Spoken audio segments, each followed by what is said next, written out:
Hey, good morning, everybody. Welcome to a Monday edition of 5 Minutes with Phil. We got a brand new week that we're looking at, and I've got a brand new series just for this week, Lord willing, that I want to share with you today and actually all week. And it's all going to be from the same book of the Bible. In fact, it's going to be from the same chapter in the Bible, from Galatians chapter 6. And this is a letter that Paul wrote to a church that was near and dear to his heart. And he was bringing them a little bit of correction and bringing them a little bit of advice and a lot of good things here in this book that I want to try to share with you here today. And so I hope you'll enjoy this. Why don't we get started? And we're going to take a look at Galatians chapter 6, and that's where we'll be all week. Galatians 6, and we're just going to look at verse 1 today. Okay, but this one verse really says a lot. So take a look at this verse. It says, "Brothers and sisters, if someone is caught in a sin, you who live by the Spirit should restore that person gently. But watch yourselves, or you also may be tempted." Now, I think Christians in general have a difficult time dealing with people who are struggling, other people that are struggling spiritually.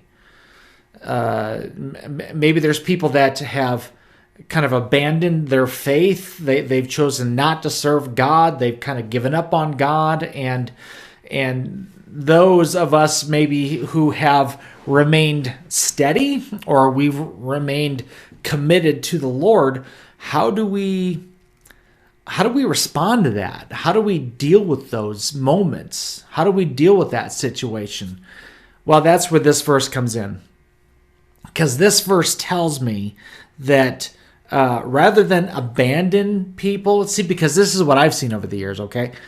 We tend to maybe abandon people or ignore people who have struggled or walked away from their faith, or they're caught up in a sin that they used to not be caught up in. And so we might judge them. And I mean, right when they're at their weakest point, we treat them badly. And I don't think that a follower of Jesus Christ should do that. This verse tells me that we have a calling and a responsibility to be very much involved in the restoration process of a person who is struggling spiritually. The scripture says in another translation that those of you who are spiritual, restore that person gently. So if we consider ourselves to be followers of Christ, and if we consider ourselves to be Christians, and we consider ourselves to be spiritual, then by all means, let's be a part of the solution, not add to the problem. Let's restore that person. Let's be involved in encouraging them and still loving them and being there for them. And that means that we're going to have to deal with some things that we don't like, and we're probably going to have to see some things that we don't want to see and hear some things that we don't want to hear. But God can still use us if we are still consistent with those people and we reach out to them and we stand with them.